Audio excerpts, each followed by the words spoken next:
Welcome everybody back into Nerd Sesh. As always, I'm Carson Bradburn. Alongside me is Logan Camden, and today we are continuing our NBA season preview content, now moving on to the Eastern Conference. We have already previewed every team in every division in the West across 3 episodes, so go ahead and check those out if you haven't. But today we are on to the Atlantic Division, Logan, a division with a lot of big brands and a division with a lot of big questions, I would say, for a couple of these teams this season. Let's start at the top, as we always do. Who do you have as the best team in the Atlantic? I have got the New York Knicks atop my Atlantic division, and I think they're a pretty clear favorite to win this division and end up pretty high in the Eastern Conference. You know, I think the Knicks are one of the most interesting teams in basketball this year, and the reason why is just I think this team has glaring red flags that are championship limitations, and yet I look around the Eastern Conference and there's only one team that I like more than the Knicks coming into this season, and that's the Cleveland Cavaliers. So, you know, I have my issues with the Knicks. We'll get into them in a minute, but I have them finishing as my second seed and winning 54 games because the Eastern Conference is really wide open, and I think they're primed to take advantage of that. Definitely, the East is way, way, way weaker than the West this year. Obviously, the West has been the stronger conference for the entire 21st century.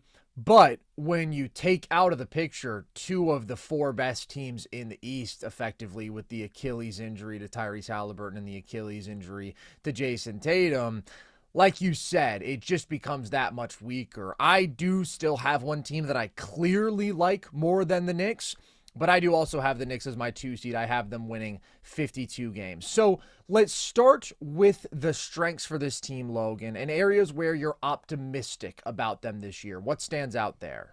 I mean, this team's going to be a superhuman offensive team again. They were 5th in offensive rating, and I think they've got 2 of the best offensive players at their respective positions in all of basketball. I think Jalen Brunson is one of the highest floor-raising point guards in all of the league. He's so good at generating shots for his teammates and just consistently working down into the teeth of the defense and getting shots for himself. Brunson's a really solid regular season stabilizer, but even more importantly, I think he's one of the best playoff performers that you could have as a primary ball handler. Like, Brunson, regardless of the offensive situation surrounding him, is going to put up results. He's going to put up a ton of points for you. He's going to do it relatively efficiently, and I think we saw last year in a better offensive situation can do it really efficiently. Karl Anthony Towns, as many gripes as I have him about him defensively, is still a great offensive player. One of the greatest shooting big men of all time, is uber skilled. Like, when you have 2 bedrock offensive players like that, offense is just going to come super easy. And so that's what this team can hang their hat on. Along with that, I think they've got really two really great bench players off the bench in Mitchell Robinson and Deuce McBride. I think they're both starting caliber. They also give this team a little bit more lineup versatility. Robinson gives them more of that defensive look. And then you've got 2 really solid defensive wings that make up for a lot of Brunson and Cat's defensive deficiencies. So, you know, when I look around the East, there's just, like I said, there's just only one team that I'm more confident in being better than the Knicks this season, and maybe Mike Brown can tap in and make this offense even better because they were elite in that regard last year, and I'm hoping that subbing Tibbs out for him can make a meaningful difference this year and maximize the offense. Because, you know, it was weird last season, Carson. Like, I thought the Knicks did a really good job of, you know, utilizing Jalen Brunson and off-ball actions, and they had a really good offensive scheme in the regular season, and I thought when we got to the playoffs, the Knicks just got a little bit more stale. That isn't where, you know, they lost in the playoffs. I think the defensive issues that they have were a bigger issue, but I do think Mike Brown, if there's anything that he could make this team better at, it is the offensive side of the ball, and maybe make them a top 3 unit this season. I agree. I think that is a potential area for improvement for this team, even though, as you said, they were an awesome regular season offense in the playoffs. they were just so overwhelmingly dependent on the creation of Brunson and Cat. There was such a crazy load on those guys night after night, especially Brunson, and things could get stagnant. Now, I do think that part of that hyperball dominance from Brunson, is his preference, and there were times where it felt like he was maybe a little bit too much in the score first mode and not creating for his teammates as much as you would have liked, and just wasn't being as dynamic and versatile offensively as maybe the maxed out version of him could be, just getting a little bit more out of him off ball, because we've seen him play effectively off ball before. This is where I view Mike Brown as a clear potential upgrade to Tibbs, because Tibbs is anything but an innovator and a creative guy offensively. Whereas Mike Brown, obviously coming from his time with the Warriors, if you look at what he did with the Kings, is somebody who very much embraces motion, embraces off-ball play. Also, when you look at a guy like Cat, we've seen Mike Brown embrace in his offense the use of bigs as playmaking hubs. Obviously, Cat is not the passer that a Domantas Sabonis is, right? I'm not saying that it's in any way going to be like a one-to-one comparison like that, but Cat does have more passing skill than I believe was tapped into last year, especially if you look at the playoffs. I also think there's more potential to use Cat as a screener. I mean, he has been an extremely efficient scorer as a roller, as a popper, and they really went away from that, even like his two-man game with Brunson down the stretch of last season. So I do think that there's a little bit that can be done to make life easier on their top players offensively and squeeze a little bit more juice out of the offense overall. So maybe it could be a little bit more elite come playoff time than it was last year. But like you said, ultimately, the offense is something you can always bank on here. And the offense is absolutely not the problem when it comes to the limitations with this Knicks team that I do think I'm still lower on than most people, because it seems like whenever you're seeing people talk about, oh, who's going to be the next new champion or who's going to be the team out of the East, I mean, everybody seems to put the Knicks at least on an even playing field with the Cavs, if not above them. And I just can't get there. There's honestly a number of reasons that I still don't see this as a team that could actually win the title this year. And the biggest is the core defensive flaws at the foundation of this roster.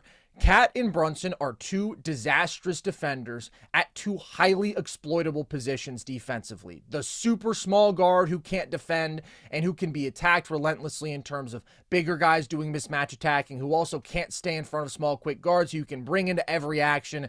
He's a major problem. And then Cat, obviously, just pretty much being a disaster in every way defensively at the center spot. Terrible drop defender, very lackluster as a rim protector, low IQ just in terms of making a bunch of costly mistakes and committing fouls. You can bring one of those guys or both those guys into the action every possession if you have good offensive process, and we saw a team like the Pacers just absolutely pick them apart by doing so in that series. So when you have two disastrous defenders playing major minutes like that, and you need them to because they're by so far your two best players overall still, that's the really big problem here. And if you look at the playoffs last year, they lost the minutes with both Cat and Brunson on the floor together convincingly. They were actually able to make up for some of that when they relied on one guy as being the offensive engine for a unit, and they were able to put some better defensive personnel around them to be solid on that side of the ball. But when they run into great playoff offenses, I just think they're going to get picked apart, and that's the biggest concern with this team. There is some other weirdness, though, when I look at some of the players who they're relying upon a good bit outside of those two. Josh Hart, I just think, is super clunky in the half court in the playoffs. He is not somebody who you really want handling much in the half court. He is very up and down as a shooter, and ultimately is a guy who teams are going to be very willing to test there. And it's just a little bit difficult for him to really deliver value in the half court. He's a good transition player. He's a great positional rebounder. He's got good playmaking feel, but again, a lot of that is coming for him in the full court. And this is a Knicks team that plays at a very slow pace right now, and that gets even slower when you get to the playoffs. So there's some concerns with him about playoff value that we very much saw exposed in the playoffs this past year. And then Mikal Bridges is another guy who is just very up and down on offense. We've talked about this, but he lives on such a tough shot diet. He gets to the free throw line 1 time per game. In the playoffs, it dipped below 1 time per game. For a guy who's putting up double-digit field goal attempts, that just speaks to a complete lack of downhill pressure whatsoever and a lack of easy offense. So he's going to live on this tough, jump shot heavy diet, lots of the mid-range pull-ups. But if you look at the playoffs last year, he averaged 0.92 points per jumper. That's just not going to cut it when that is your entire shot diet and you're being relied upon as oftentimes the third option offensively here. And then I do still look at the depth, and I think it's very mediocre. You mentioned, yes, there are 2 nice contributors off the bench with Deuce and Mitch. And honestly, I could see either one of those guys starting for extended stretches this year. Like the way I see it, the Knicks basically have their top 4 guys, obviously Brunson, Cat, OG, and Mikal, and then they have their next 3 guys, all of whom I could see starting in different contexts, in different matchups. But the problem is, after those 7, things do get very thin here. I like the Gershon addition. Jordan Clarkson is a fine addition at the minimum. I mean, there's just a little bit of offensive juice there, but also he's going to be pretty inefficient. He's very limited as a playmaker. Like, I don't think he is somebody who plays for them in the playoffs. And they are just so reliant on really all of their key guys, therefore, being healthy, especially Mitchell Robinson in a lot of ways. Like, that is a guy who they need to stay upright, and that is just such a major question mark for this team. He was able to be healthy for the playoffs this past year. That was good, but I don't know if you can count on that. And then the last thing I would point out if we're talking about concerns for this team, as much as I like Cat offensively, and I really do think that he's an exceptional talent, I still don't know if he is consistent enough to carry this team through as the second guy to the point where they could actually win it all. I think you do see certain matchups in which he struggles to impose himself physically. He can struggle a bit as a mismatch attacker. He's not getting the same volume 3-point shooting that he was a few years ago, and I think that's where a lot of his offensive value comes from. And again, we'll see if they can get more of a 2-man game going with Brunson and him and maybe create a little more offense for him. But when there's this sort of burden on him to go out there and get his own buckets, he can be a little bit up and down, even though last year was clearly the best season of his career. So there's just a lot of things I look at with the Knicks, and I'm like, yes, it's a given that they're going to be very good because of the offense, because they're just more talented than almost every other team in the East. But I just can't put them in that top tier with all of the red flags that do stand out about this team.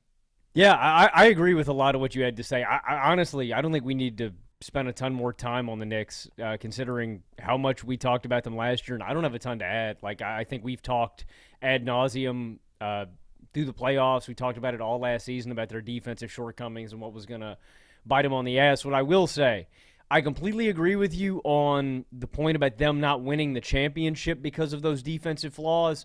I do think one injury and this team could very well be in the NBA Finals. But I think, and I know Knicks fans are going to be mad that we're dressing it up like this. If the East did break their way and they did get to the finals, I think they lose in 4 or 5 games. I just think they're going to get dogged by a much better two-way team out west. I don't want to take it too big picture because we still are a little bit ways away. I mean, damn, man, to me it kind of feels like unless somebody takes like a superstar leap on one of these other East teams and like emerges as a surprise contender, I don't know, man. I feel like I'm going to be pretty disappointed if any team but the Cavs comes out of the East. Like, yeah, I don't know. I don't look at any other team outside of like Cleveland as a actual bona fide championship contender in the East, and that feels really just like pessimistic to say as an NBA fan. Well, I don't know about that, dude. I mean, the 2 next best teams in the conference lost their best players, we presume, for the season. We'll see with Jayson Tatum potentially being a robot. We'll talk about that when we get to the Boston Celtics, but that recovery is looking a bit more interesting than I think any of us would have thought. But Knicks fans maybe are going to look at this and they're going to say, well, hold on a second, but look at our wing personnel defensively. Look at the fact that we were still able to get past the Boston Celtics. How can you be this critical of our defense? No, I do have some fun facts. I actually should have mentioned these after your defensive spiel.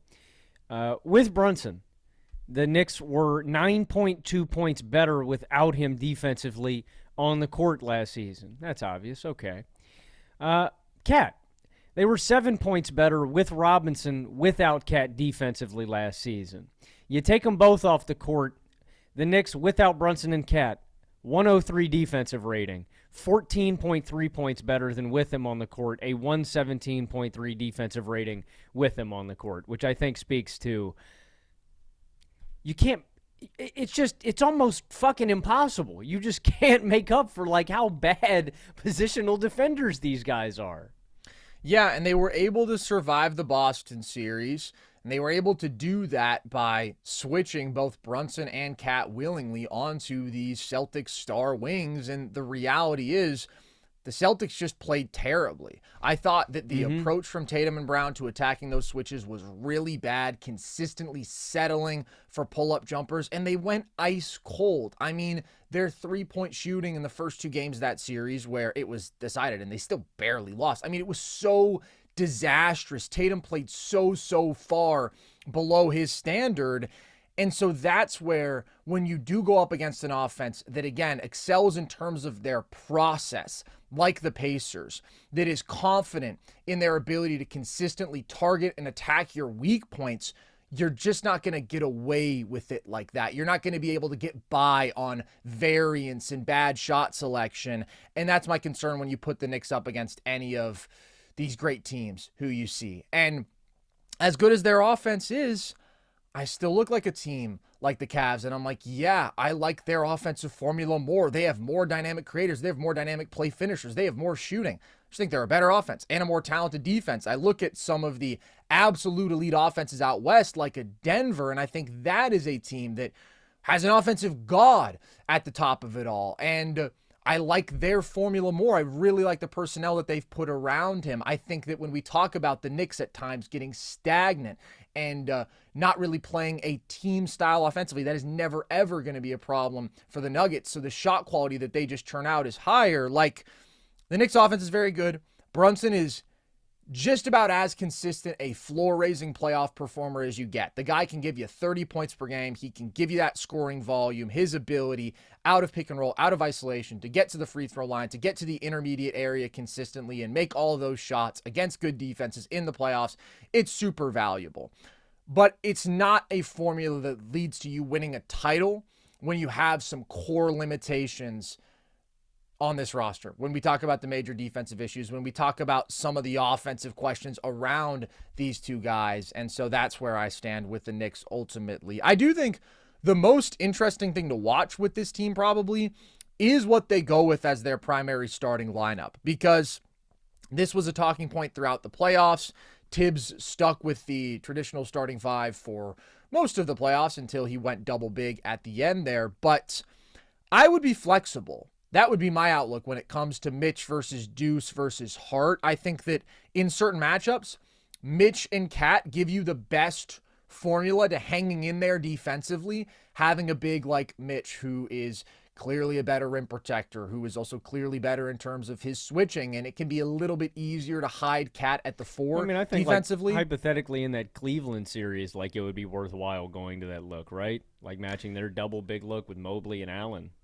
Yeah, the thing is the Cavs' double big look is still a lot more agile and quicker, and I do worry about the Cavs' ability then to put both of these bigs in pick and roll. So I don't know if there is an answer that I like in that matchup for New York, but there are times where I think it gives them the best path defensively, and then they could just bully teams on the offensive glass. But there are also times where against quick teams that like to play fast, that are up and down the court, it just is a huge problem. And that's why I never liked them going to it in the Indiana matchup, because the Pacers just play way too fast and they're able to exploit that slow-footedness. And also, it's not ideal for Cat's offense to have him at the four. He's most effective offensively at the five with more space to work with, cleaner driving lanes. So overall, honestly, Deuce is my favorite fifth option out of these guys. I think he gives you obviously the most shooting by far. I think he gives you more point of attack defense than a Josh Hart. I think he's just a more functional, effective player in the half court with his ball handling, with his pull-up shooting. You are quite small in that look. I mean, now we're talking about two small guards. You're certainly losing some value on the board significantly compared to a Hart. But I do think he is the better, more matchup-proof player, and he's not the sort of small guard who is going to be attacked, because he can definitely hold his own defensively. So where do you come down on that? Like, if you're making that decision, now Mike Brown, new head coach in town, who do you like most? Like you said, I wouldn't be married to a starter. I'm interchanging them throughout games. Like, I think there are matchups where the double big look is better. I think it's all going to be matchup dependent. I mean, I agree with you. Deuce is my favorite bench player because I think his skill set is just the most, like, hard to replace. He's like a 40% three-point shooter, great on pull-up jumpers, a dogged defender. The only thing is you're just really small, but Josh and Mitch are both just a little too flawed offensively for me to, like, pick them as the consistent guy. But I do think they both bring their advantages. I don't know why they don't trade Josh Hart, though, because, like, when they made the deal and, like, brought Bridges in, I thought they were going to run with the Nova Knicks thing, and so I was like, okay, you got to hold on to DiVincenzo, Bridges, Hart, Brunson, all the Nova guys because they're together. But then they traded DiVincenzo, so my thing is, fuck Josh Hart. Like, I don't think you need him on this team anymore. I think Josh Hart's a good player. Like, I think he fit that Knicks team from 2 years ago and what they were trying to do more and that identity more than he fits with this current iteration of the roster. I would rather have a guy with Hart's size that has more offensive skill. Like, honestly, the only thing working against Deuce is the fact that he's not that tall. Like, yeah, I think he's way better than Hart just as a player. But Hart to me would be the odd man out. But I don't think they're really going to make any major moves. I think they're going to rock with these, 8 to 9 guys and see what shakes out. I will say one more addition who at least is worthy of a mention. It would be nice to see Malcolm Brogdon actually stay healthy for this team because when you're talking about the veteran bench ball handlers who they've added, I prefer him to Jordan Clarkson. He's just a more complete player when you talk about playmaking, ability to control the game. I prefer Landry Shamet to Jordan Clarkson. Landry Shamet, if he defends with the level of effort that he did in the playoffs last year, I mean, Landry Shamet's got the burner on him, bro.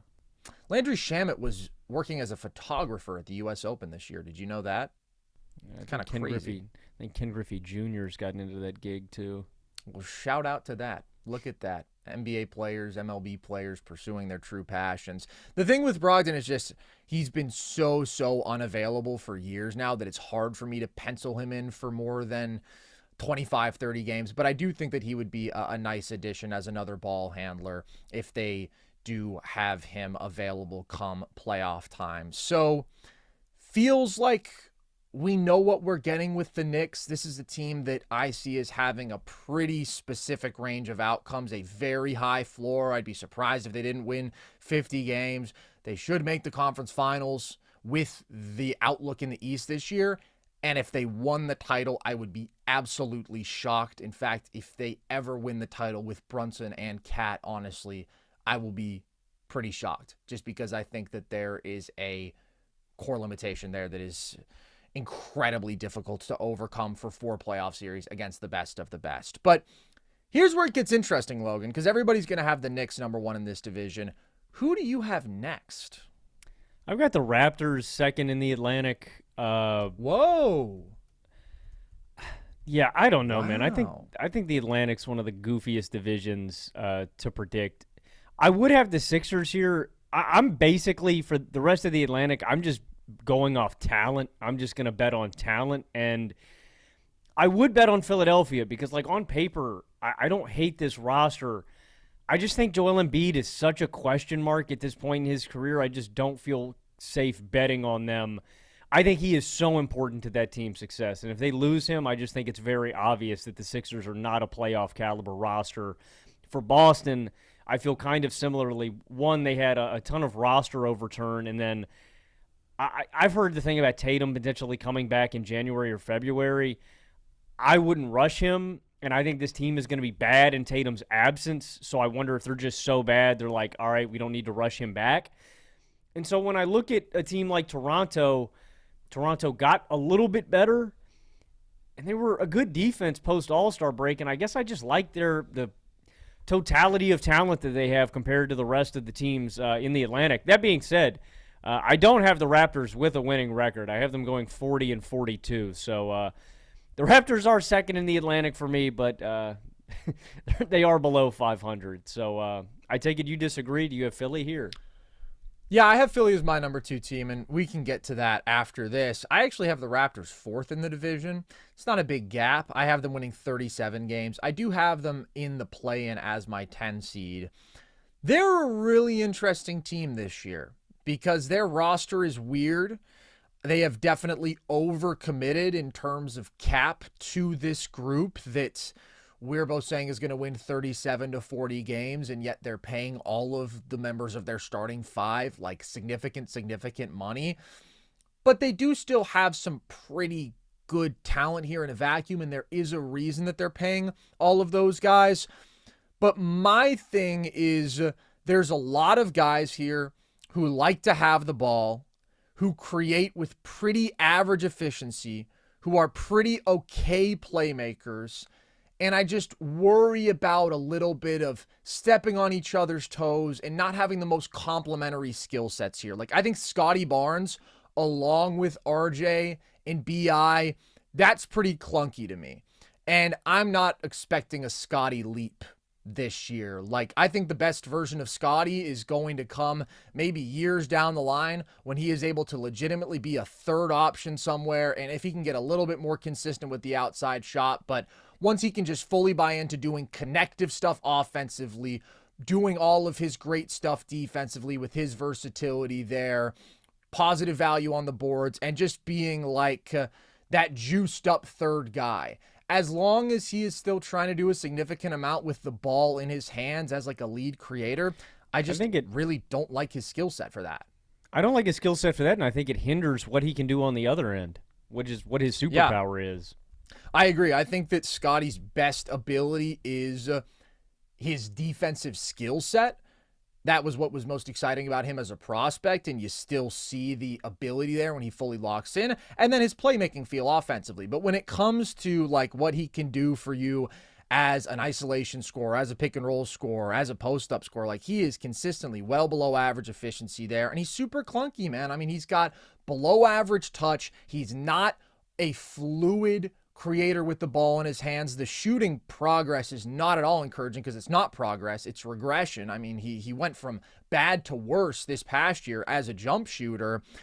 And then you consider the fact that, like, somebody's got to step up in terms of outside shooting for this team. And that's where I look at Brandon Ingram, and I think there's some cause for optimism because last year we saw him actively increase his three-point volume, and he shot it well before he got hurt last year. So he's going to have to keep that approach up because otherwise I really do worry about the shooting in this starting group. Scotty's a bad shooter. RJ is like a mid-volume 35% kind of guy from deep who can be inconsistent there. Pirtle obviously is only operating in the paint. So there's talent. I mean, there's multiple guys who, if they're your second, third option, you're okay with it. RJ was one of the more effective downhill drivers in basketball this past year. BI still has this unique combination of pull-up shooting and good playmaking feel and passing ability for a 6'9" guy. Like, that is there, and yet when you put them all together, I worry some about the spacing, and I worry about like the lack of actual off-ball shooting weapons because all of these guys want to do similar enough things that it's like, how are they making each other better? Are we going to see some weird kind of clogged driving lanes here and ultimately just some slightly below average offense? I feel like that's my outlook for them ultimately. So I agree with some of the offensive clunkiness, and we are pretty similarly aligned on what we expect from the Raptors this season. The reason that I have them second in the division is I said this a little similarly earlier, but with Philly and Boston, I feel like they are more solely dependent on one guy than the Raptors, where I feel like if the Raptors, they got bit by the injury bug last season too, but if they have one guy go down, I feel like the Raptors are more able to sustain their level of play with their recipe than the Sixers per se, where I feel like if the Philadelphia loses Embiid or if they lost Maxey, that team takes a big hit. Where if Boston loses Jaylen Brown, I feel like their goose is just cooked. with Toronto, I feel like they could sustain losing one of their guys and still be okay. The reason I would be a little bit more optimistic than you, the injury bug I do mention, quickly misses 49 games. RJ and Pirtle miss 24 games. Scotty misses 17 games. And they went from 26th pre-All-Star break to second in defensive rating post-All-Star break. And so some of that basketball is a little more meaningless because teams aren't as competitive, so do with that number what you will. They did defend at a much higher level, and I do like the defensive personnel top to bottom and off the bench. Like, I like them drafting Colin Murray-Boyles. I like Mogbo off the bench. I like Pirtle protecting the rim. I agree, it's going to be clunky, Carson. This team was 29th in three-pointers made. They were 23rd in three-point percentage. And like you said, I do think the offensive stuff is going to be a little clunky. But I wonder if these guys can mesh together, if they can find their hierarchy, if Scotty commits to playing off ball more and letting Brandon Ingram cook with the ball in his hands. Again, I don't have the Raptors over 500, so I do think the offense is going to be nasty and clunky, but I like their talent and depth more than other teams in the Atlantic, and I think that they can reach a high enough defensive floor where they should have a decent regular season outlook. And I am looking at Brandon Ingram. I was wrong on Ingram. I definitely should have had him in my top 10 small forwards. I just underrated Ingram. I think that if he does tap into the three-pointer more, too, it opens up a new dynamic that this offense really needs, and I think Ingram needs to get better. He shot over a 37% clip on 6 attempts per game, and he's still an elite mid-range shooter. So I do think he brings some dynamism to this offense that they didn't have before making this move. Would it have been my favorite move for Toronto?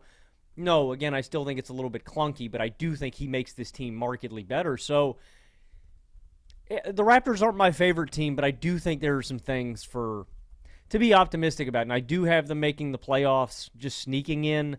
I think the Raptors are going to be my 8th seed. I can see it. And I think this team is going to be better on defense than offense. I think that's going to be their strength. It's kind of hilarious how much of a stereotypical Raptors fantasy dream team they've put together here, just in terms of how many long ass wings there are. But man, if you just look at the length on this team, even quickly, dude, has a 6'8" quickly wingspan. Is a 6'8", exactly, Brad. That's exactly what I was going to say. Has a 6'10" wingspan. Scotty and BI have a 7'3" wingspan each. That means that there is a lot of range on this defense, and there's athleticism on this defense, and there's some versatility on this defense. And I think that Pirtle is quite a good anchor big when you just talk about his rebounding ability, his pure rim protection, his hands defensively too. I just love Pirtle. I think both sides of the ball, he's underrated. He's a very good, very consistent player. I guess another thing here is, again, some of the weirdness in terms of the fit, though, and the identity, because yes, there's a lot of these dudes who, in terms of the bodies, the builds, they have the ability to put together a good team defense together. But then you think about the fact that a lot of these guys also are used to going out there and trying to be 20-plus point per game scorers. And it's okay, how much are they going to buy into a complementary role offensively? How much do they have the skill set to do so? How much are they going to buy in defensively? Because Pirtle is a clear plus defender. Scotty is a plus defender, even though I think he has more potential on that side of the ball.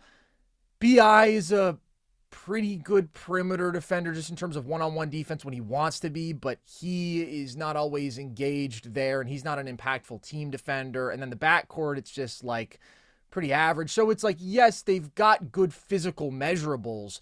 I don't know how much that is actually going to translate into a really good team defense, though. I think that they'll probably be solid on that side of the ball, a little bit above average, I would say, and then a little bit below average and clunky on offense. And that's where I just come down on them being very mid. And ultimately, if I feel like you're very mid, that actually means I've got to put you a couple games below 500 because there's just a lot of good teams in the NBA right now. It's a weird roster construction. Another thing that I would say is pretty just okay is the depth here.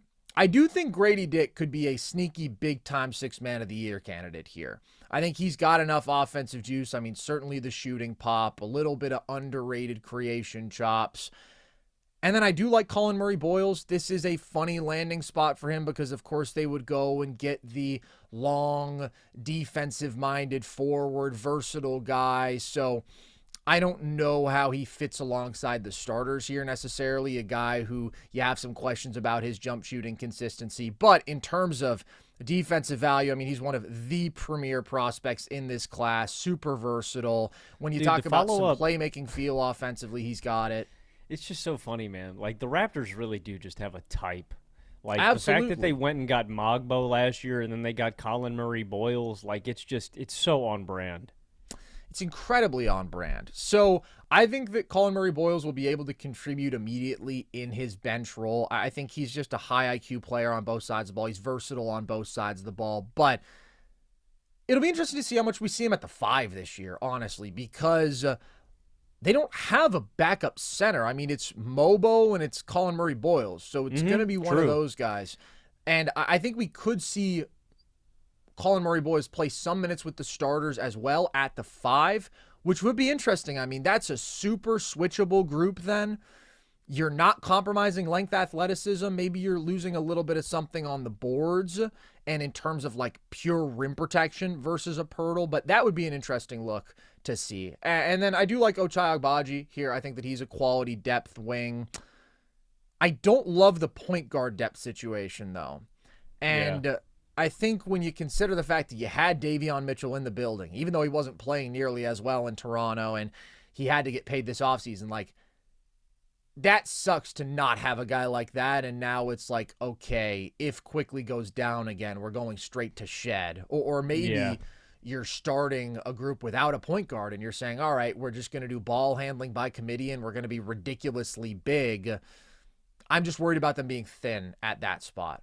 Yeah, I mean, that's probably it's a big concern of mine too, but I think injury concerns with other teams are a bigger deal to me. And I don't know. It's hard for me to imagine Toronto being more dinged up than they were last year. I can imagine it. I don't know. I mean, it's unlikely for sure, but it's not like they were the most injury-ravaged team in the league last year. Like, they traded for BI and he didn't play for them. He was shut down for the year, and everybody missed, like, some stretches. But, you know, that kind of happens with shitty teams, man. Like, guys miss a number of games. Quickly is the one guy who was, like, really hurt for most of the year.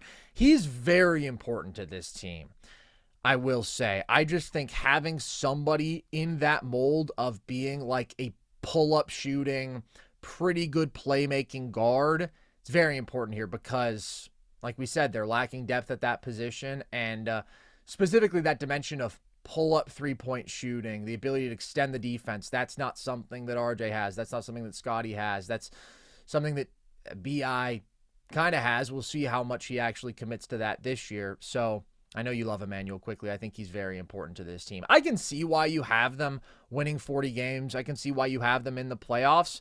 Ultimately, though, I do like the talent of these other teams who we're going to talk about more, even though, yeah, I mean, there's major health concerns. I mean, the ceiling difference between like a Philly especially and Toronto, it's just absolutely massive. And I am not banking whatsoever on Philly hitting their ceiling. And I still think if they can avoid kind of another disaster in terms of health, I would bet on them over Toronto because the talent difference is that significant and the difference in terms of two-way ceiling is still that big to me. So we'll see what Toronto can do this year. This is a pretty big year for them, it feels, because they've invested so much in this roster, because they went out there and made the BI trade, because we're now talking about expectations building for Scotty, right, in year 5. They want to justify the Quickly contract. There's kind of a lot on the line for a team that ultimately I'm not that high on, but it'll be interesting to watch them play for sure. So do you have Philly next in this division, Logan? Yeah, and if I could guarantee not even a clean bill of health for Joel Embiid, just a solid bill of health, I would put Philadelphia number 2 in this division. I think it's pretty clear that they're there. I just don't trust it enough. I'll get to that in a minute, but I've got the Sixers going 38-44, and I have them as my 11 seed in the East. Or no, excuse me, that is not correct. I have them as my 10 seed in the East. Okay, I have Philly winning 43 games as my 7 seed. So I imagine that health is a big factor for you in having them so low in the standings, but what is your outlook for this team this year?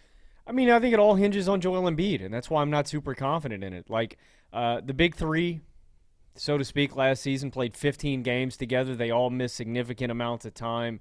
Embiid missed 63 games. Paul George missed 41 games. Tyrese Maxey missed 30. So all of them struggled with injuries. But Embiid is the biggest concern that I have. I think it has to be. Played 19 games last year. In those games, went 24 points, 8 boards, and 5 assists on 44% from the field, 30% from deep on just 58% true shooting. It was the lowest field goal percentage of his career. It was the lowest three-point percentage of his career. And it was the second lowest true shooting percentage of his career. He's recovering from a torn left meniscus. He had his second surgery in April. The reporting that Embiid has lost now 25 to 30 pounds to help get the load, off of his body and off of his knees. It's just such a toll. Getting up and down the court, and with all of the injuries that he's already sustained in his career, it's important. And so, if Embiid is healthy and Embiid looks like the MVP caliber player that he was 2 to 3 years ago, sure, yes, I could see the Sixers being fucking dangerous. Like there's... I completely agree with you on the ceiling point about Philadelphia, but I don't think Embiid is going to be fully healthy. I'm not confident that Embiid's going to play more than half the games this season. Sure, we can be optimistic and we can say the guy's lost 25, 30 pounds. The reality of the situation is the last time we saw him on the basketball court, he looked like a shell of himself. More importantly, the guy apparently was contemplating retirement the last time that we really heard from him. So I'm not going to bet on that guy. And I think he is vitally important to this team being elite on offense and really good on defense. You look at the next guy. What level is Paul George at? Paul George was shit last year. 16 points, 5 boards, 4 assists on 54.3% true shooting. It was the fewest points per game that Paul George has averaged since becoming an all-star. Mind you, this guy is getting paid $51 million this year, $54 million next year, and he's got a $56 million player option in 2028. I think Paul George is a shell of himself, and you have allocated a massive amount of money to the salary cap. So the two guys getting paid the most bucks on this team, I don't really buy into. I do like a lot of the surrounding pieces. I like Maxey a lot. I love Maxey. I think Kelly Oubre is a damn good two-way wing. I think Quentin Grimes is a stud. Jared McCain looked like a beast last time he was on the court. There is a lot I like about Philadelphia, but when I look at Embiid, I'm not going to bet on him, and I think Paul George is just washed, man. So that's the bottom line to me. I see it. Like you were saying about the Raptors, I see it, Carson. God bless Joel Embiid. If Embiid can stay healthy, I think this team could win more than 43 games, but oh, yeah. I don't think we're ever going to – and I hope we do. I don't think we're ever going to see MVP Joel Embiid again. And I don't think Embiid's ever going to play more than probably 54 games in a single season. So that puts a pretty hard cap on what I think you can do as the best player on a team. So that's why I got them – well, they're going to be in my play-in. That's why I have them as my last play-in team and winning 38 games. See, for me, landing at 43 – feels like the middle ground. This feels like the reasonable expectation for this team, accounting for the fact that absolutely we have these concerns about Embiid and Paul George and health and all of that, and also understanding that this roster is so good that if things did break right for them, they could absolutely be better than the Knicks. I think the ceiling for this roster is higher than that of the Knicks. I do, man. Whoa, what do you mean? I think that they are a more complete basketball team. I think that they have better depth across positions. I think that if Embiid did look like he did in 2023, 2024, he is a significantly better number one. I think they have much better defensive personnel. They have a higher two-way ceiling. All of that potential is there. I'm not banking on that. I want to be clear. That's why I have this team winning 43 games and not 53. But they're a really interesting team. And pretty much everything comes down to two guys, as you were touching on. It's about Embiid and Paul George. We know who healthy Joel Embiid was 2 years ago. He was an absolute monster. He was having one of the greatest regular season scoring campaigns that we've ever seen. He was a top 5 player. He was transformative on offense. He was super impactful on defense as an elite pure rim protector. But last year, he didn't look anything like that. They were 8-11 when he played. He was totally off and out of rhythm on offense. He was struggling finishing. He was struggling as a jump shooter. And he was struggling on defense. Like, mobility has always been his limitation on that side of the floor, but it was really, really bad last year. He just looked bad. He didn't look anything like the Joel Embiid that we had seen for previous years. And it's not like it was 3 games, 5 games, and they immediately shut him down. We saw 19 games of Joel Embiid, and he looked like that pretty much every time out there. That's concerning, and for that reason, it's hard for me to be optimistic about Joel Embiid. I am not somebody who thinks we are ever actually going to see him get back to 2024 level. I just think the injuries have piled up too much. What we saw last year was really concerning, and it would be overly hopeful to expect things to really get better for a guy at this point who was in his 30s and who's had such major medical problems. Like you said, literally pondering medical retirement this past year. But also, I definitely expect him to look better than last year. Last year was the absolute straight up floor for Embiid. I think that at least if he can get into more of a rhythm as a jump shooter alone, if he can just play his way into solid shape. Again, I'm not predicting him getting back to what he was a couple years ago, but my guess for Embiid is probably that he gives you like top 15 value for 40 to 45 games. I just think there are certain things with him that set the floor so high. His size, when you talk about defensively, right, what he can do anchoring the paint. Offensively, the guy is still going to get to the line at a monstrous rate no matter what. And even if there is a bit of a loss of athleticism, the craft, the jump shooting, like, there's just a lot that I can still see translating, even if Embiid is struggling with mobility and his health is still kind of up and down. He's obviously an unknown, but that feels like a reasonable bar to set. Like, him giving you all NBA level production, like third team all NBA, for about half the season. And if he gives you that, then I think this roster is good enough for them to win, 43 games. When you look at the other key guy, Paul George, it's hard for me to expect any real bounce back. Like, he was banged up for part of last year. I can't attribute injuries to his struggles like I could with Embiid, though. At least not as much. I mean, he played 41 games. He never looked close to the player he was the year before. A player who I thought had an excellent 2024 season with the Clippers. I thought it was a great move by the Sixers to sign Paul George. And now it looks like a death knell for them, along with all of these Embiid injury issues. But you mentioned the numbers, the drop-off, and his drop-off as a self-creator was so significant. 2024, when you look at pick and roll, isolations, post-up, these self-created play types, he scored 1.05 points per possession. That's a great number. Last year, that dropped to 0.92. Now you're talking about a very mediocre number. And you just see the athletic regression. He doesn't get to the rim anymore. He doesn't get past people. He is consistently, like, just kind of there on offense. He's just like a role player at this point, essentially. And I still think Paul George, in the right context, is a good player because he's still got his defensive tools. He's got his size. He's got his solid playmaking. He's got his shooting from beyond the arc, which is still very, very good. But he's looking like a very average number 3 at this point, when at the time they got him, I thought he'd be like quite a good number 2. So obviously that's super disappointing. And I'm just not that optimistic about either of those guys. But I guess I'm more optimistic than you, because when we talk about like actual worst case scenarios, that's what the Sixers had last year. It has to be better than last year, no matter what. PG cannot play worse, and he missed half the season. Embiid cannot play worse, and he only played 19 games for you. Maxey missed 30 games. Jared McCain, who was balling out, suffers a season-ending injury early in the year. They've added more talent now because they were lucky enough to bottom out, have the ping-pong balls bounce their way, and now they have VJ Edgecombe.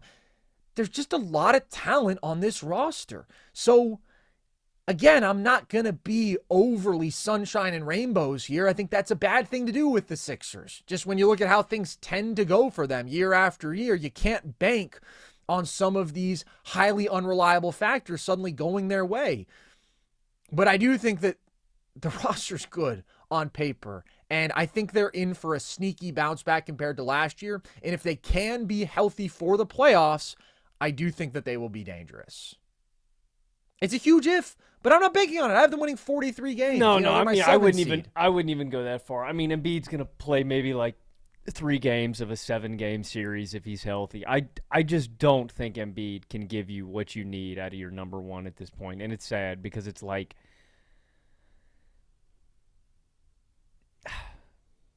you only get one chance at your career, bruh. And Embiid has unfortunately just been consistently injury riddled, and we're never gonna get that run. And it's just never gonna materialize. It sucks. I feel bad for Philadelphia fans, man. Like I wouldn't feel bad for. I would never feel bad for an Eagles fan, but for a Sixers fan, I do have some sympathy. That's beautiful, Logan. That's really nice of you. What I will say is maybe it's different now. I mean, maybe the injuries have just reached such an insane point with Embiid, which, by the way, I think they have to the extent that I don't have the confidence in him to bounce back. But he has been a guy who in the playoffs has tried to play through stuff. And I mean, the last time we saw him, he dropped a 50-burger while he was, on a torn meniscus? Yeah, and with Bell's palsy, and it was still the best playoff series of his career, honestly.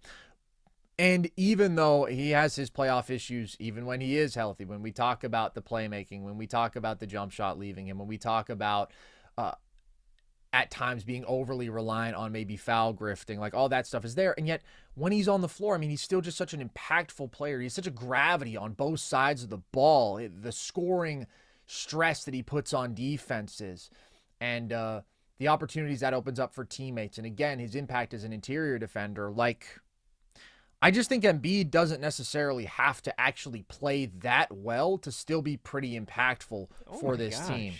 Yeah. This is the nastiest stat I've ever found on Joel Embiid. Here we go. Dude, they had a high bar. They had a 106.6 offensive rating with Joel Embiid on the court last season. He was terrible. They were 6.3 points better offensively without Embiid. That's nuts. He was terrible last year. I mean, it was straight up ugly. But I am expecting a moderate bounce back. And then, again, I look at the totality of this roster. Like, you have dynamic scoring talents at guard. The fact that you have Jared McCain coming off the bench, I mean, damn, I'm probably going to pick that guy for 6th man of the year. Honestly, he has major pull-up shooting value. He has major scoring pop. Maxey, this is a guy who plays so much better when he has the gravity of a Joel Embiid on the court with him, when he has somebody who can take up that sort of space and defensive attention. Like when you ask Maxey to be your number one option offensively, he struggles in terms of efficiency for sure, and he's not an upper echelon playmaker, and we see that stuff. But when you put him alongside Joel Embiid, he can be a really good number 2 option, and I like that in terms of the value that he can bring. And I like the wings here, man. I do too. I would like if they had like a better backup big. That's the one spot I wish they could improve. I don't think it's that bad. Drummond and Bona, those guys are fine. I mean, obviously for Embiid insurance.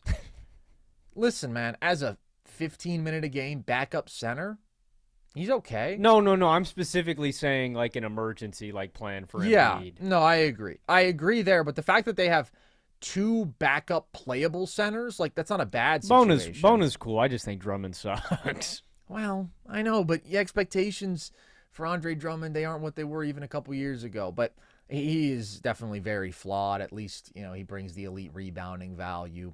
But I like the guards. I like the wings. I mean, Grimes, Edgecombe, Oubre, PG, Justin Edwards is quite solid. Ton of athleticism, man. Lot of length and athleticism. And Edwards, shout out him, diamond in the rough. He's got defensive tools. He shoots the ball well. So you've got good athletes who can defend. You've got decent shooting here. Edgecombe, I think, is going to be a really interesting piece for them this year. He was my number 3 prospect in the class. I like him. I think there's a lot of immediately translatable skill sets with him, especially when you put him in a situation where you're not asking him to do much with the ball in his hands, because that's where, when you look at his pull-up shooting, you look at his handle, you look at some of his self-created finishing layups, those were really the big areas in need of improvement for him. But when you talk about okay, what can you do to make an impact without the ball? Well, he's an excellent offensive rebounding guard wing. He's a very good defensive talent, really good defensive playmaker, hell of a vertical athlete, good help defender, shot blocker for his size, good instincts, good point of attack defender. Like, he's really good all around. And then offensively, he shot it well off the catch, much better there than he did as a pull-up shooter. So I like the off-ball scoring with the catch and shooting, with his ability to attack closeouts, with his athleticism. I think he'll have a good season for them. So that's where I just see a lot of two-way potential here. Like, if everything were to go right, this team could win 50-something games. That is way too optimistic for me to pick it. But I got to land on the middle ground. I don't know. I can't have this team below the Raptors. I just think it would take another horrific season of luck, honestly, for them to end that low in the standings. And that is possible because the Sixers are pretty cursed. And unfortunately, Joel Embiid has been pretty cursed in his career. But I don't think they can be more cursed than last year. I don't think they can be as cursed as last year. And the talent is better than last year. And the talent is really good. So that's where I land with Philly. I just don't have anything optimistic to say, so I'm going to just keep my mouth shut. All right, we'll move right along to the Boston Celtics, Logan. When you talk about a team undergoing major change, they're at the top of the list. I don't know if any roster has changed as much as the Celtics did this offseason. What are you expecting from them considering all that? I don't know. I think the Boston Celtics are the most confusing team to predict. I don't think they're going to be good, though. That was my conclusion. I have them winning 34 games and finishing as my 12 seed in the East. You mentioned it. I mean, a big swing thing could be if Tatum comes back way sooner than expected. I mean, the reports are that – I mean, the original report was that he was aiming for March 4th. Now we're getting reports that he could be back as soon as January, February, like Tatum is itching to get back out there. Yeah. I kind of land on the side of I think it's going to be a bit of a dumpster fire with Boston this year, and I just wouldn't be rushing Tatum back because I just don't think the benefit is going to outweigh the potential risk. I just think that – I don't know. Like, and maybe you play it by ear. Like, maybe you bring Tatum back 15, 20 minutes a night initially and then ramp him up just so he can get back to game speed before next year. Like, I just wouldn't be in a hurry to be like, okay, Tatum – you're back 34 minutes a night, playoff push, get ready for the playoffs. Like, I just think you are asking to further injure your building block superstar player, and it could end up way worse if they go with a route like that. But ton of overturn, man. Like you mentioned, Porzingis, out. Drew Holiday, out. Al Horford, out. Luke Cornett, out. Like, that's a huge overhaul to your front court in general. Like, that's just a lot of big men out of the door. And a big part of your defensive identity out the door. So what are your expectations for Boston this season?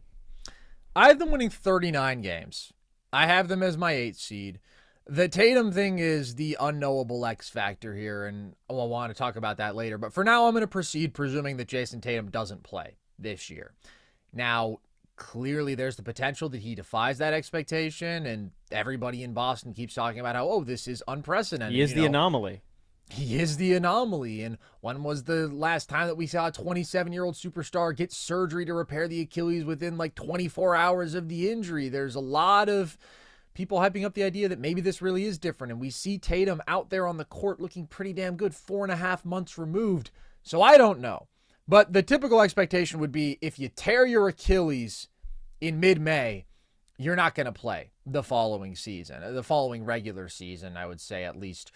For sure, normally. So for now, I'll talk about this team as if Tatum is not going to play, and then we can talk at the end about how he would change the outlook for them. So when you think about their ability to adapt and survive in a world without Tatum, there's some encouraging stuff, especially when you look at the offense. There's some encouraging stuff. Over the last 2 years, lineups with Jaylen Brown and Derek White without Jayson Tatum on the floor, Logan, have produced a 126.6 offensive rating.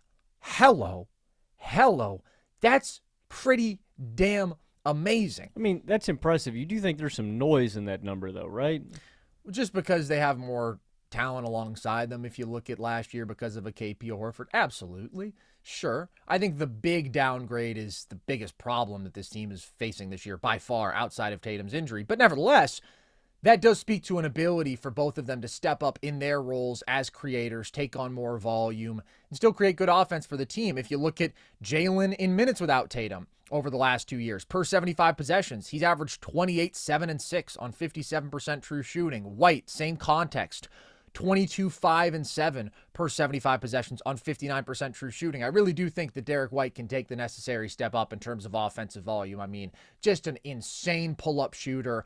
I'd like to see Derek White put up 10 threes a game this year. Why the hell not? Like, let's see it. And with that range, he can simplify some of the reads he needs to make and open up some driving lanes. And just a really good all-around basketball player. So those indicators are definitely good in terms of those two guys and their ability to take the necessary steps up offensively. Obviously, you're still going to miss Tatum's absence. And with Jalen specifically, I do worry about some of his playmaking limitations, his passing limitations, him having to take on such a significant ball handling responsibility.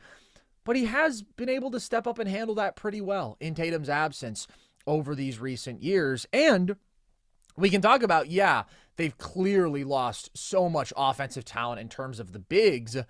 They are adding another skilled offensive player, though, very skilled, and Ant Simons, who, for all of the complaints we can have about his defense and just his overall impact on the game, the guy is somebody who can put up 23 points per game on solid efficiency for you and is one of the elite lethal pull-up three-point shooters in the game and can take on more of that ball handling responsibility. So in that backcourt, I mean, from these perimeter guys, there's still a lot of juice there. There's a lot of offensive creation. And then you've got the shooting of a Hauser, who is lethal there. You've got Peyton Pritchard off the bench, one of the best offensive spark plugs off the bench in basketball. And I think this offense could be good, could be pretty good. I do have some major concerns, though, Logan, that I'd like to get to. But first off, are you as optimistic as I am about the offense? Do you think they're going to be good, or what are you expecting?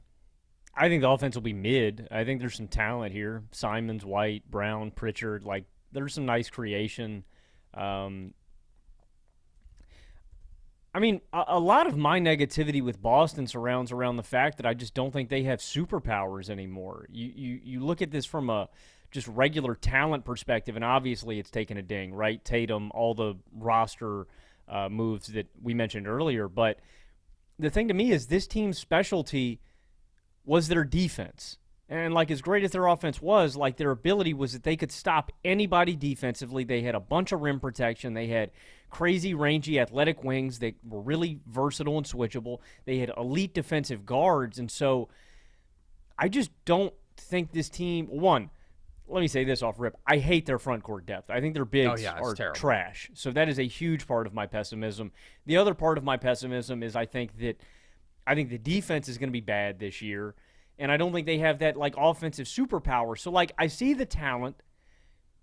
I just don't really see what this team does at a high level on either side of the ball. Well, I would say what they do offensively at a high level is they got a lot of ball handlers and they got a lot of shooting still. Yeah.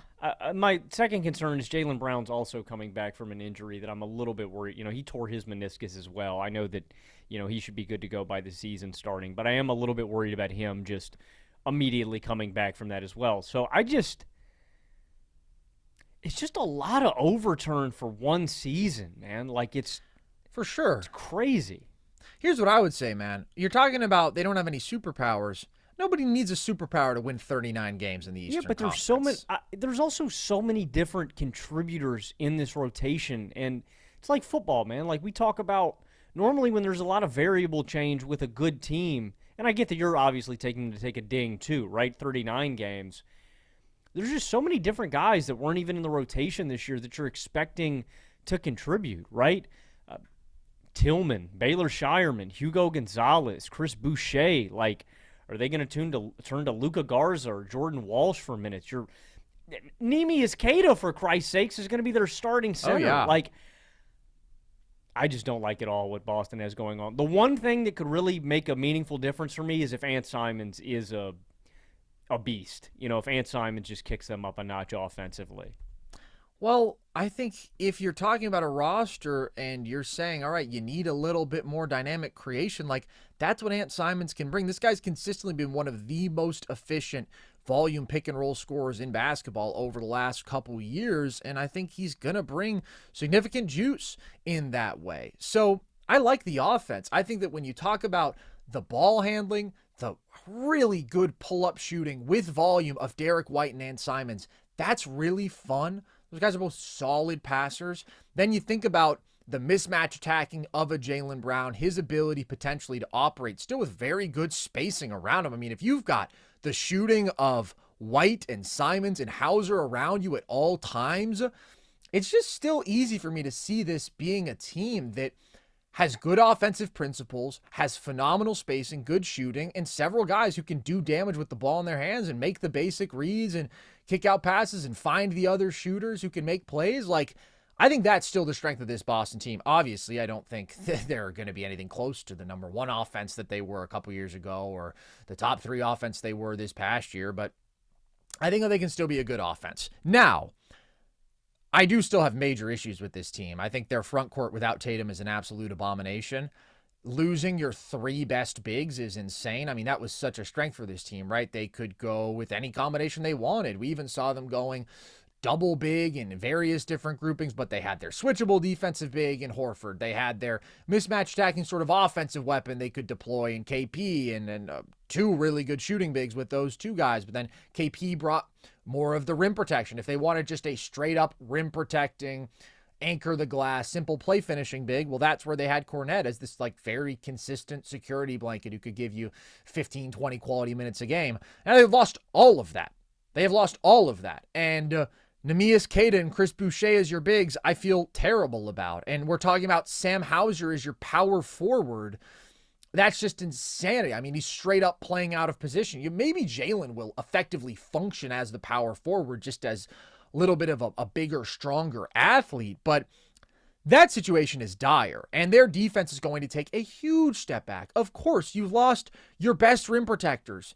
Queta is okay there, but he's not nearly as good as KP or Cornet when you're talking about rim protection. You lost your switchable big in Horford. You lost your big versatile forward for now, Jayson Tatum, who brought so much defensive value in terms of matchup versatility, switchability, anchoring the defensive glass, being able to switch up onto bigger guys. Like, that sucks. You lost a great point of attack defender in Drew Holiday. And it's not just that you lost those guys. I mean, Simons is a very bad defender. Sam Hauser is a very mediocre defender. You know, he can fit in and he can be fine within this scheme, but the loss of talent is just glaring. And your bench is now weak defensively. And they're going to be a bad rebounding team, probably quite a bad rebounding team. Like, you had a good rebounding guard in Drew Holiday. Now you are going to a very bad one in Ant Simons. You are going from an elite rebounding power forward in Jayson Tatum to now, again, like Sam Hauser, guy who per 36 minutes averages 5 rebounds. Like, you're losing a lot of value there. So I think that there'll be a below average defense and a bad rebounding team, but I think they should be pretty good offensively. I do think that they'll miss the lack of value from their bigs still. And not just like the versatility, not just the shooting of a Horford or a KP. Like, it's such a bummer they couldn't even keep Cornet just to have like a screen roll guy with that sort of size and efficiency. I would have much preferred him. Yeah. Yeah, he's such a good stabilizer, rim protection, like rebounding. He's just solid. Like, Cornet would move me, legitimately. Yeah, no, I agree. Cornet would move me on this roster. Because I totally agree. I just don't like any of the bigs they have currently on the roster for their 5 spot. If it's Queta, if it's Boucher, if it's Tillman, if it's Garza, I think they all have their significant downsides and weak points. Yeah, well, let's fucking hope to God that we don't see Luka Garza play. And Tillman, I don't know. He's not even a rotation player, really. Like, it's definitely crazy how much that situation has gotten worse. Obviously, like, with the consent of the Boston Celtics, they wanted to move off of KP. They wanted to hit the reboot. They wanted to say, okay, the first window has closed, which it had, and now we're going to have to reset for a little bit to long-term open up another. And at the end of the day, like, that's all this year is for the Celtics. It's a transitional year. They'll try to be competitive, but they're only thinking about how do we become the best version of ourselves once Jayson Tatum is back out there. So I do expect them to be very mediocre, presuming Tatum doesn't return. But we do have to talk about the fact that, like, 4.5 months removed from an Achilles tear, he is back on the court. He does look good. I have no idea what to expect here. Like I said, I'm still assuming he will not play because a return in January, February, that would be so unprecedented. And if you get to, I don't know, March, April, it's like, are you going to push Jayson Tatum back when you really have no chance at making a deep playoff run? I just wouldn't do that. I would err on the side of caution, but also we just don't know the super specifics. And it's like, he's going to know his body. The doctors are going to make their evaluation. Maybe he really is ready to come back. And if he is, and you're fully confident in that, come March, like, why not? If he is 100% safe, ready to go, looks and feels like himself. And if he can do that, which I would love to see, I would love to see this not be just a fully lost season for Tatum. I think that this team could win a playoff series. I mean, he plugs so many holes for them on both sides of the ball, and this East is weak. If you give me this Celtics roster with Jayson Tatum back versus the Hawks or the Magic, who, you know, are teams we're thinking are going to be hosting playoff series, like, they can absolutely beat them. They'd have to get they're going to play a team with a top 4 seed. I'm also not there with Boston either. You don't think with Jayson Tatum they could beat the Magic or the Hawks? I would pick the Magic or the Hawks. But you think they could beat them? I wouldn't pick it. Okay, yeah, well, I understand. But I'm saying, I guess there's a chance. There's a reasonable chance. There's a reasonable chance is what I would say. Jayson Tatum fills so many holes for this team on both sides of the ball. He instantly makes their defense so much better. It's the big makes the rebounding situation so much better. I can't get over the center fucking situation. Play Tatum at the 5, bro. Go radical small ball 5 out. That offense would be actually insane. A Tatum at the 5 offense and defensively. I will say, you know, you'd be below average, but you'd be a hell of a lot better than you are without Tatum. I do think we're going to learn a lot about Joe Mazzulla this year. I think we are, and I think we're going to learn a lot about Jaylen Brown for sure.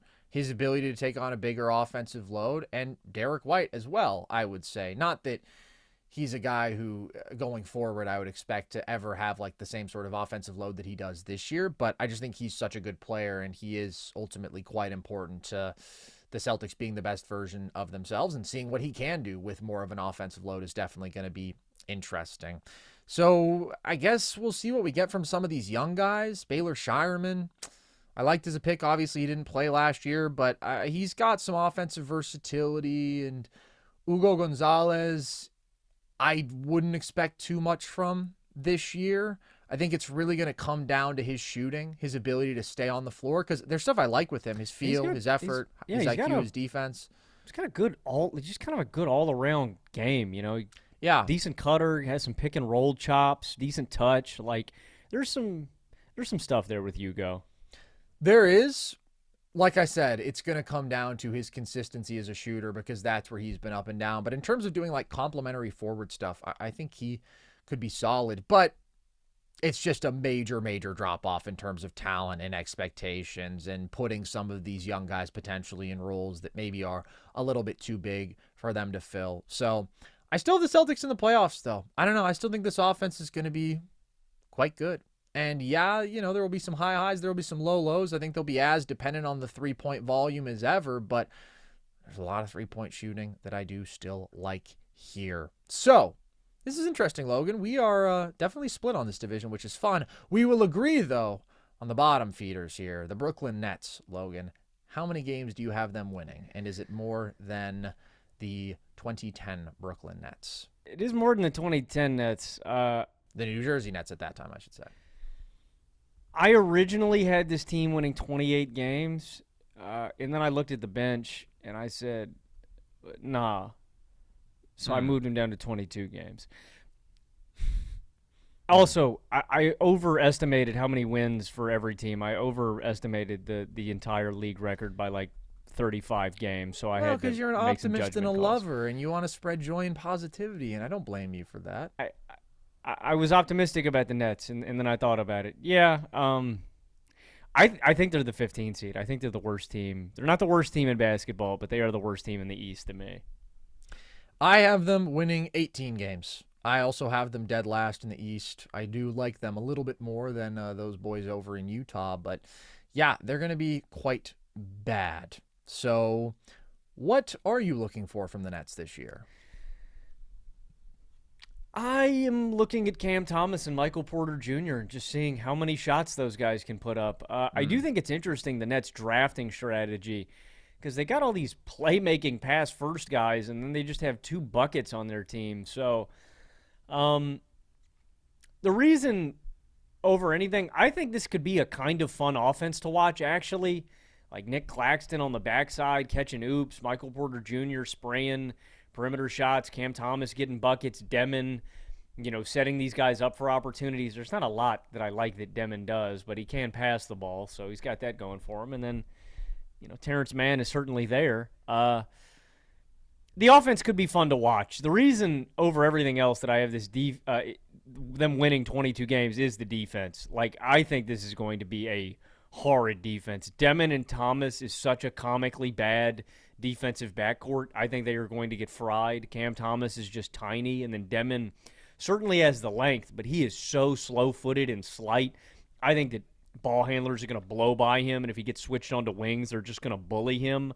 Michael Porter Jr. can't move. He can rebound, but he just can't move. Terrence Mann is a little bit small for the 3 spot. He's a decent defender. And then Clax is basically holding the defense together. I wish they would trade him. And then the bench sucks. Who's to say they won't? Who's to say they aren't going to? I really hope they do. And then the bench, I just thoroughly dislike. There isn't a guy that I'm certain is a rotation player on the bench. Haywood Highsmith is probably the only guy that I look at and go, all right, that guy can give me rotation minutes. Like, everybody else is a question mark. So I'm basically looking at 2 things for the Nets this year. 3 things, maybe. Let's go 3. Sure. What young players emerge as building blocks? There's a lot of young guys who are going to get burned here. Who emerges as rotation and starting caliber? What trades do they make midseason? Do we see Thomas or Claxton get moved? Any of the other guys? And then 3, can they somehow pivot off of Michael Porter Jr.? And the only reason I say that, considering that they traded Cam Johnson for him, did you see that shit where he was basically saying he's contemplating retirement? Are you serious? I mean, basically MPJ this offseason was like, oh, I've made a ton of money. I've won my championship. So it's like, I don't really know how much longer I want to play basketball, which is hilarious because if any GMs are paying attention, that immediately just tanks any kind of trade value you would have, which makes the Nets trade even funnier because Cam Johnson had very high trade value, great contract, great basketball player, malleable, fits into a lot of basketball situations, and they trade him for MPJ, who goes on a podcast and says, he's been on a great podcast tour. That guy's going to say him saying that he might retire is frankly the least shocking and problematic thing that he's said on a podcast as of late. Why is he going on so many podcasts, and why hasn't he come on Nerd Sesh yet? MPJ, I'll ask you everything, bro. I'll ask you all about your brother's gambling addiction and how for you women has always been the vice and for him it was gambling. I'll ask you what are some of the other things that he said. Maybe they're not even worth repeating. Maybe they're not worth mentioning. He's got a crazy freaking noggin up there, that MPJ, and maybe he will hang him up. I don't know. That would be hilarious. That honestly would cap off one of the funniest careers in NBA history. Be the most MPJ shit he could do. It really, truly would be. So the Nets are going to be terrible. I've got them winning 18 games. That's a very small number. You've got Cam Thomas, you got MPJ, you got Claxton. That's something, just in terms of, talent. But there's no team in the NBA today that doesn't have any talent. And if you look at the entire context of this roster, it's very clear they are going to be in hard rebuild mode. You're talking about that with the bench. A huge reason for that is because most of their bench is rookies who they drafted this year. It's just so clearly all about the young guys. By the way, a draft that I very much did not like.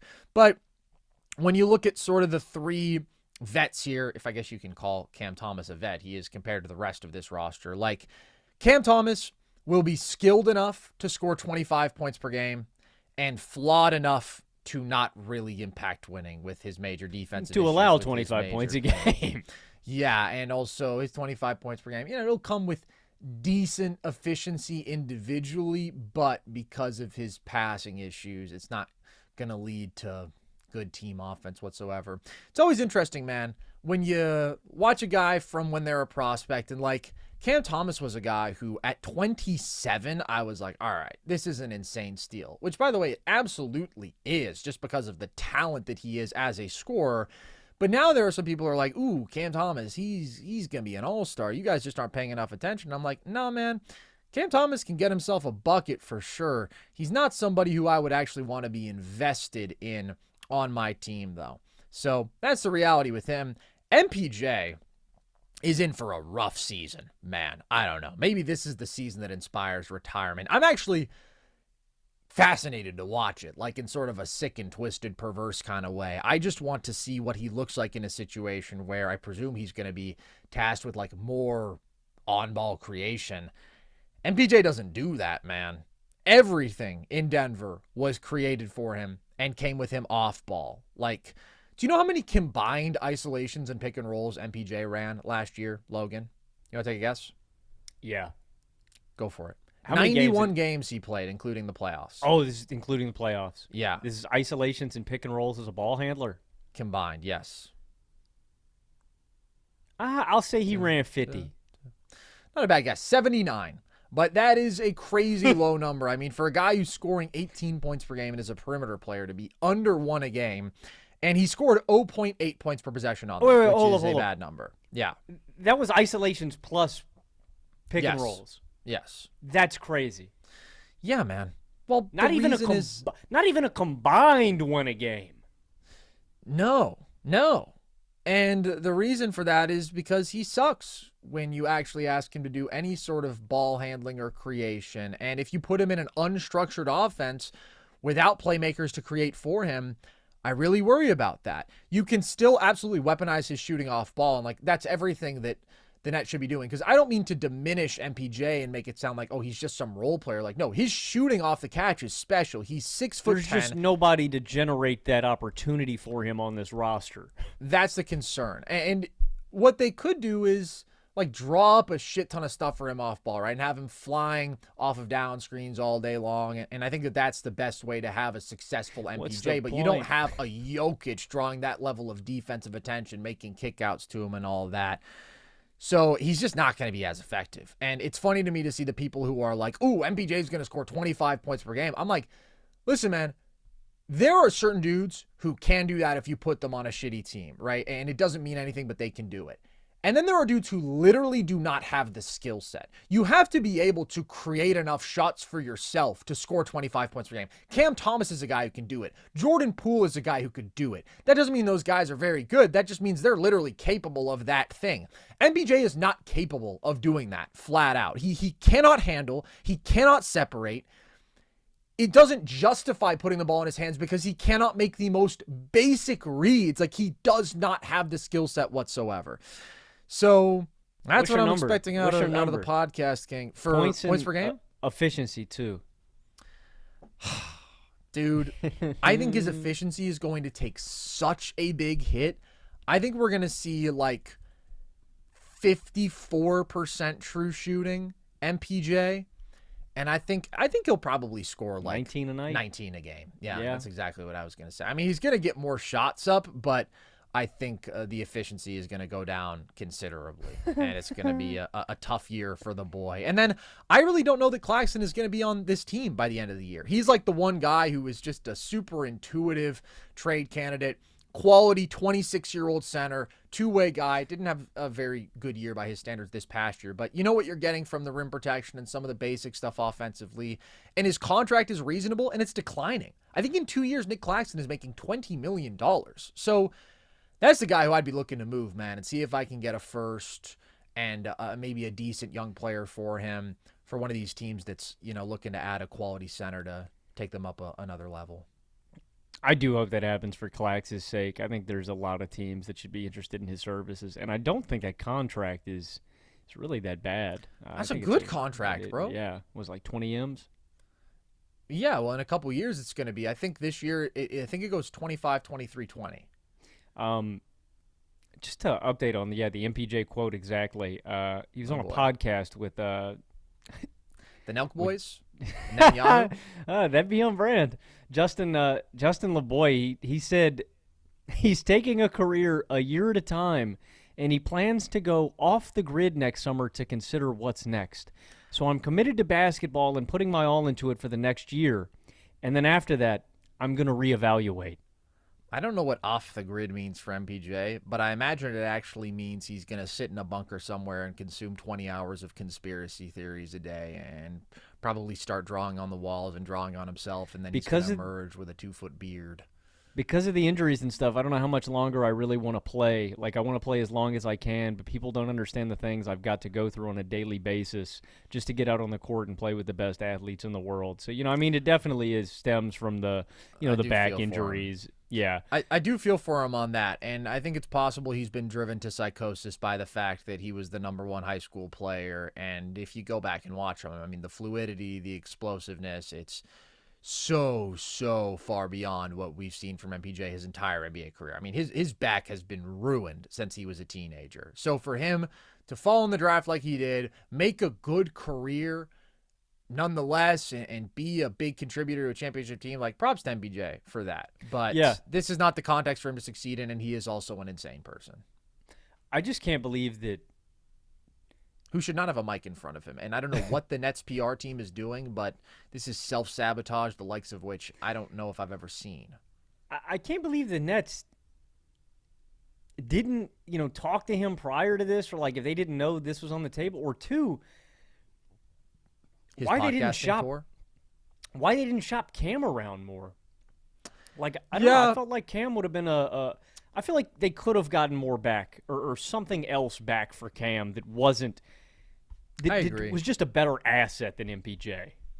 I agree. I think they could have gotten multiple firsts back, and I get it. They like that future Denver first because they think it'll be probably post Jokic, and so that could be pretty valuable.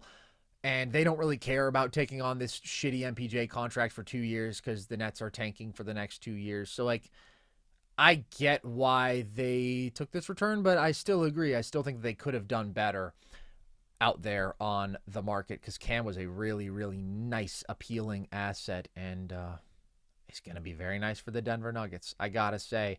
What a funny team the Nets are, dude. They might be the funniest team in the league this year. I'm going to fucking lock in. I'm going to enjoy watching Cam Thomas and MPJ play together. That's going to be awesome. And then we settle in for the Nolan Traore, Igor Demin, Ben Saraf show. 3 point guards, rookies who cannot score. That's Danny awesome. Wolf That's the too, archetype man. to bet on in today's NBA. No, but particularly the point guards who cannot score, Logan. Those are the guys who I'd be putting all my stock into, and thank God the Nets figured that out. I just want to see Drew Timme get some minutes and bring back the old school 4, bro. He's been grinding with the Long Island Nets, the G League squad, bro. He's been putting up wilt numbers. I believe it, dude. The thing is, Drew Timme is the kind of guy who dominates every level of basketball other than the NBA. And then when you put him there, it's like, hey, Drew, so you're not nearly good enough for us to, run through you out of the post. You know that, right? And then you're like an actual power forward, and you're slow as hell, and you can't jump. No, last season with the G League Long Island Nets, 24 points, 10 boards, 4 assists, nearly a steal and a block per game on 58% from the field, 39% from deep, with a true shooting percentage of 68.2%, bro. Drew Timme was balling out. And he's putting up prime Boogie Cousins numbers. What a beast. Yeah. It's going to be interesting, I guess, to see what the Nets do with this rotation, but they're just going to be force-feeding minutes to the young guys. I do like Drake Powell. That's the guy who I'm most optimistic about here. I like Ben Saraf, actually. He was relative to, value. Yeah, it's great that they took, again, three guys pass in the exact first same point guards. mold. Great. But, yeah, I agree. To me, the notion that they were able to get Saraf 18 picks after Igor, is that right? Yeah, I don't know. There's not 18 picks of gap in talent there, but also I never in my life would have taken Igor 8th overall. I wouldn't have taken him in the lottery. I really did not like Igor. He was, fringe first to me. There you have it, folks. Our outlook on MPJ and the Nets, and our outlook on everybody else in the Atlantic Division. We hope that you enjoyed this episode, and if you did, you know where to find more of our content right here on YouTube, baby, or right here on all audio platforms if you're listening along. But on our YouTube channel, you can also find some of our additional content, our video essays and video breakdowns we do on the NBA and NFL. And of course, you can join us live on Sunday nights for our weekly NFL reactions. We will be back to that rhythm this week. And if you want, you can follow us across social media. TikTok, Instagram at NerdSesh, Twitter at Nerd_Sesh to see clips from the show, graphics from the show, all of that good stuff. You can also join our Discord if you want to chat with the gang and be part of our community over there. So with that, as always, appreciate you guys. I've been Carson Brabber. I've been Logan Camden. And this was Nerd Sesh.